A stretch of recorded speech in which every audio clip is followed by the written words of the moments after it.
Isa ka ba sa mga future homeowners namin na naghahanap ng townhouse o single attached na Jasmine model? Meron tayo niyan dito sa Naik, Cavite, ang Naik Country Homes Jasmine model. Na meron tayong single attached na may lot area na 78 square meter at townhouse naman na 48 square meter. So ito po ang ating Jasmine model. May floor area na 44 square meter. So ano pang hinihintay natin? Let's unlock your dream home.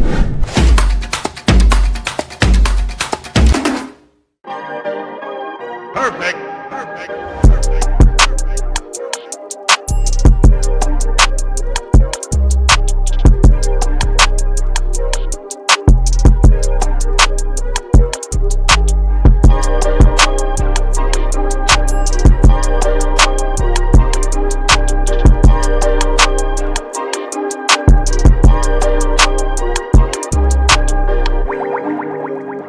My name is Justin Espelenbergo and welcome to another home tour. So sobrang excited ako sa inyo pakita ang isa sa mga model namin dito sa Naik Country Homes, yung Jasmine model namin. Dahil meron dito single attached at townhouse. So kung isa ka sa mga naghahanap ng mga Jasmine model ng Axia na single attached, meron tayo niyan dito sa Naik Country Homes. So ito nga po yung model natin. Ano po siya? Bare unit po siya upon turnover. So nasa inyo na po kung anong orientation ng mga kwarto nyo sa second floor. Provision po siya for 2 bedrooms at 1 toilet and bath. At may lot area, yung single attached natin na 78 square meter. At sa ating townhouses naman, ito mamaya pakita ko sa inyo to yung pinaka-extended na model nila. So para may idea ka kung anong pwedeng ma-maximize itong bahay na to. So ito nga po yung ating single townhouses natin na may lot area na 48 square meter for the townhouse at napakababa pa ng presyo nito. So panoorin nyo ako hanggang sa dulo ng video na to. Samahan nyo ako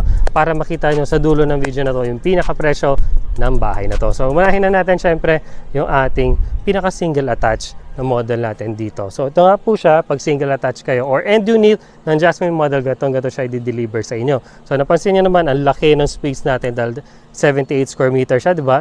Ang laki po ng space natin dito at ang maganda dito, ongoing construction na yung mga unit natin dito. So ito nga po, pag single attached ka, syempre may space ka dito sa gilid as well as sa unahan. So malaki pa po yung future expansion or future natin ng pagpapalaki ng bahay natin. Syempre, di ba, as the family grows, lumalaki rin yung bahay. So ito nga po, yung pinaka-parking space mo, kasya-kasya ang mga sedan dito sa area na to.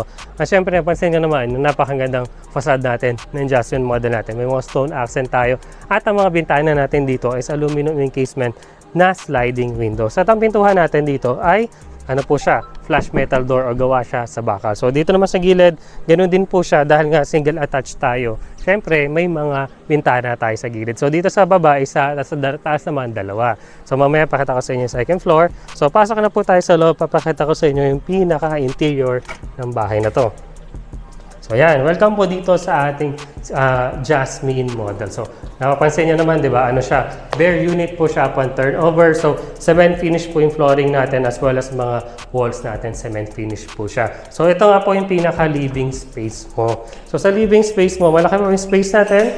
Yan, napakaganda po ng space natin. So napansin nyo yung pintuan niya, di ba, ano siya, flash metal door, gawa siya sa bakal. Napansin nyo, lalaki ng bisagra niya, di ba, laki. So quality ang pagkagawa ng bahay na to. So ang pagkagawa po ng bahay na to is conventional po na buhos ng mga poste at hollow blocks para sa mga walls, di ba? So yun yung mga typical na gawa natin ng bahay, kaya mabilis na gumawa ng bahay dito sa Axia. So napansin nyo naman po yung ating staircase is ang pinaka-frame niya po ay gawa siya sa bakal po, at ang mga step niya po is concrete cement. So nasa sa inyo na yan. Siyempre pwede mo lagyan pa ng tiles yan, patungo yung vinyl tiles or yung pinaka-tiles, pwede dahil yung cement finish naman siya. So yung first 4 step natin dito is buhos po siya ng semento. So yung mga idea pwede mong gawin dito, siyempre, di ba, pwede mong pa-enclose to, gawin mo storage area, yung pinaka-ilalim niya. Siyempre, pwede mo nalagyan yung TV. Tapos, siyempre, mas maluwag yung living space mo. Kung gano'n yung ginawa mo. So, pwede naman iba naman. Yung iba ginagawa nila, dito na yung pinaka-TV nila. So, nililive nila as ganito yung pinaka-staircase nila. Siyempre, kinukulayin na lang nila. At nilalagyan nga nila ng pampaganda yung mga step niya. So, yung ating pinaka-ceiling ang taas din, diba? So, napansin nyo, I'm 5'8" po. Tapos, yung pinaka-metal deck natin sa second floor, ang ganda niya. So, pwede mo palagyan na lang ng design niya na naayon sa gusto ninyo. So nasa inyo na. Yung kagandahan pag bare unit, 'di ba? yung ikaw magde-design ng pinakabahay mo. So dito, napansin nyo walang kitchen sa loob. So ang kagandahan nga nito dahil nasa likod na or sa service area na yung pinaka-kitchen niya. So yung iba, di ba, nasa loob yung kitchen. Ito, nasa labas na siya. So di mo na kailangan palipat at malaki yung space mo for the dining space. So dito naman tayo, bago tayo pumunta sa pinaka-kitchen natin, pakita ko muna sa inyo yung pinaka-toilet and bath na. So pagpasensya na medyo madumi yung ating toilet and bath. So this is the actual turnover for the toilet and bath. Kahit bare unit ang ating Jasmine model, pero sa ating toilet and bath, naka-tiles na po siya. So ito na po actual natin, yung toilet with water closet natin, yan po, meron na siya at wall hang lavatory at ang brand na ginamit nila, it's HCG po. So napaka-quality ng kanilang mga accessories na ginamit. Meron tayo dito syempre wall hang na ating shower area at meron din tayong lagay ng mga toiletries or ng ating tissue holder na dyan po at ang pintuan natin dito is PVC or gawa siya sa plastic. So ayun po, napansin nyo, cement finish lang po dito. So nasa inyo na kung anong kulay or gusto mo pa-extend yung tiles hanggang taas, diba? So palalagyan mo na lang din. Siyempre, yan ang ceiling or ng insulation. So ayan po yung toilet and bath. Dito naman tayo sa ating pinaka-kitchen. So sa ating kitchen, dahil nga malaki yung ating Jasmine model, maluwag pa po yung space natin kung ikaw end unit or single attach yung unit na nakuha mo, malaki pa po yung space sa gilid. Siyempre, yung ating kitchen is naka-tiles na po siya. Naka-stainless steel na sink na siya. Siyempre, nasa future expansion ng bahay mo, pwede mo pa enclose na lang itong area na to. Siyempre, pwedeng yung laundress area or magpalagay ka pa ng isang room sa gilid. Pwede po yan. Kung meron kang mga elderlies o mga senior citizen, pwede ka pa malagay ng room sa kanya dito sa baba. So, ito nga po, napakaganda ng ating kitchen. So, okay naman tayo. Papakita ko naman sa inyo yung pinaka-second floor natin. So moving here sa ating napakagandang staircase, di ba, napaka-quality ng staircase natin dito dahil ang frame niya is gawa nga siya sa tubular na bakal at mga flat bar. Tapos yung pinaka-apakan natin dito is concrete cement na po siya. So pansin nyo, maluwag naman po yung spacing natin. So kahit may kasalubungan ka, wala magiging problema. So ayan po yung sa pinaka-staircase natin. So dito na tayo sa pinaka-second floor natin.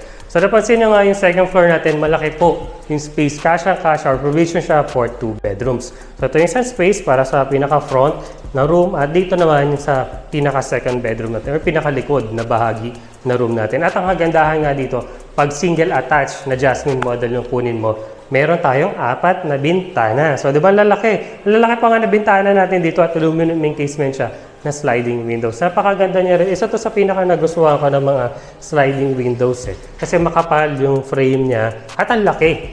Ang laki talaga. Ang laki nung pinaka window natin. So, napakaliwanag na magiging rooms niya dito. So, di ba? Pwede mo gawin yan. Lagyan ng divider dito. Dito yung pintuan ng pinaka-master. Tapos another pintuan dito for the second bedroom. Or, syempre, dahil bare unit tayo at dito sa Axia, pwede mong expand yung bahay mo. Another room sa gilid, or another room sa likod, or pwede mo rin syempre lagyan ng toilet and bath dito sa second floor. At napansin nyo naman, yung pinaka-ceiling natin, ang taas ng ceiling natin. So, pag ganun siya, so pwede mo pang-enclose yan, palagyan mo ng mga bakal, pwede mong gawing tawag dito, attic style. Pwede sa mga storage, di ba? Pwede mong gawin yan. So, hindi ka masyadong mamumblema sa mga gamit na di mo nang kailangan, pero kinikip mo pa rin.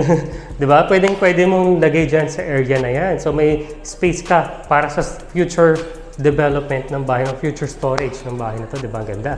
So, yan. Ito na po yung pinaka-second floor natin dito sa Jasmine model. Di ba? Napakaganda niya. At syempre, nakaready na nga rin itong mga switches at mga ating mga outlet dito sa second floor. So, nasa sa inyo na yan kung paano nyo de-design yung pinaka-second floor. I hope nagustuhan mo yung tour natin dito sa Jasmine model. So, meron pa po tayong isa, yung pinaka-expanded model natin. Nung townhouse, yan, papakita ko sa inyo yan ngayon. So, para may idea kayo kung ano yung tsura niya pag naka-tiles, naka-extended na yung bahay. So, tara, puntahan natin yan.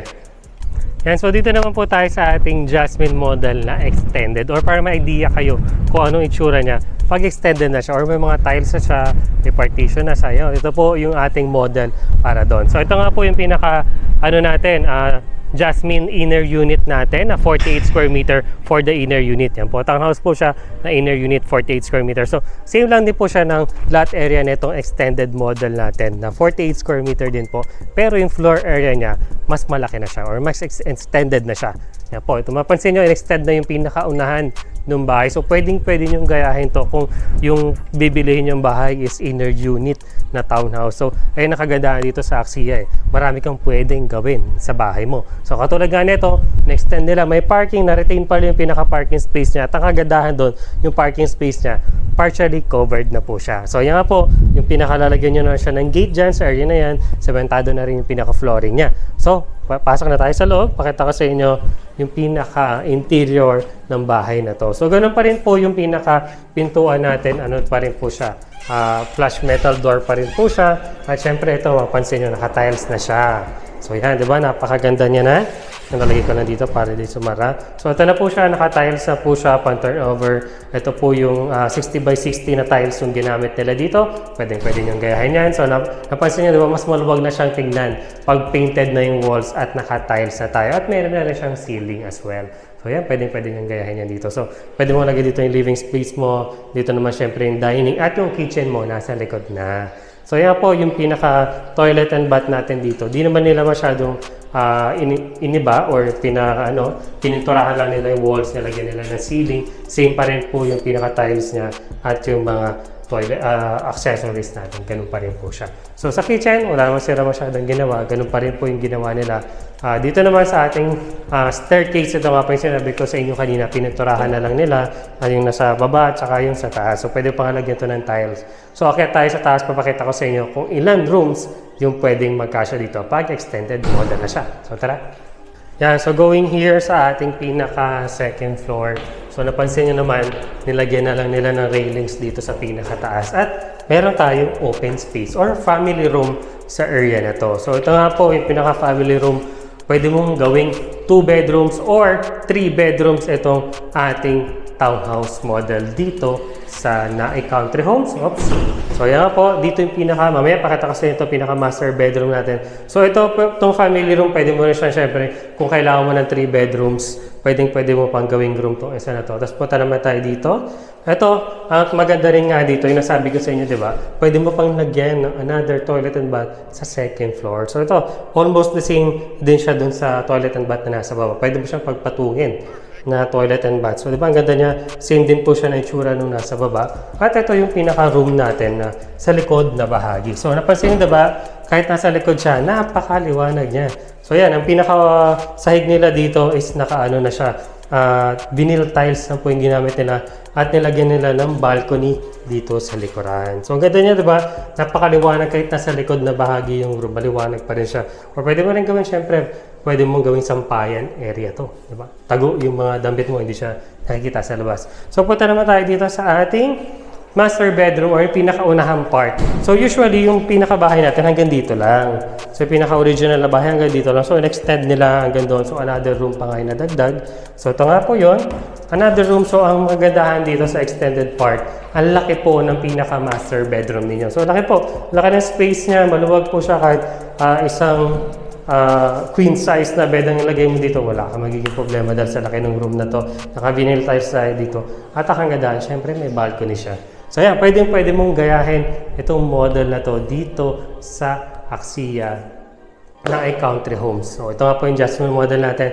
Sa ating mga single attach, pwede mo rin gawin to syempre at maganda pa single attach. Pwede ka pang mag-extend sa gilid, di ba? So, punta naman tayo sa gusto mong malaman, syempre yung presyo ng bahay na to. Sir Jasmine, magkano ba yung price ng Jasmine model yan? Napaka-interested ako. At sa mga requirements na kailangan dito for the locally employed at mga OFWs, kung gusto malaman kung ano yung mga requirements para makapag-reserve ng unit na to, click mo lang yung pinakaunang link dyan sa description sa baba. Didiretso na po yan sa aming messenger sa Facebook. At pwede na kami tanongin, sir, ano bang requirements namin? Ako po ay isang OFW, gusto kong bumili ng bahay niyan. So, punta naman tayo sa part, syempre, yung presyo ng bahay na to. So, dalawang price po yung ilalagay ko. Unahin ko na po yung for the townhouse na inner unit na 48 square meter na floor, lot area. At ang floor area, syempre, 44.5 square meter po siya. Ang total contract price na po, ito po siya, yan. 1,682,000 at ang loan value or the loan natin for the Pag-ibig financing, that is 1,517,000 at for the reservation fee, that is only 6,000 pesos lang po. For the net equity, that is 159 pesos po na payable po ng 25 months to pay po. Yan po yung 159,000. Payable po siya ng 25 months to pay. That is 6,360 pesos po. At for the monthly amortization for the Pag-ibig, that is 30 years to pay. That is 9,340 pesos. At ang required income natin for the townhouse, that is 26,686 pesos po. So, yun po required income natin for the townhouse. Yes po, pwede po mag-co-borrower dito kung bitin yung sahod nyo at mag-asawa kayo, gusto nyo makabuild itong townhouse na to. So, doon naman tayo, dako naman po tayo doon sa ating single attached po na Jasmine model. So, ayan, pa-flash ko siya ulit dito.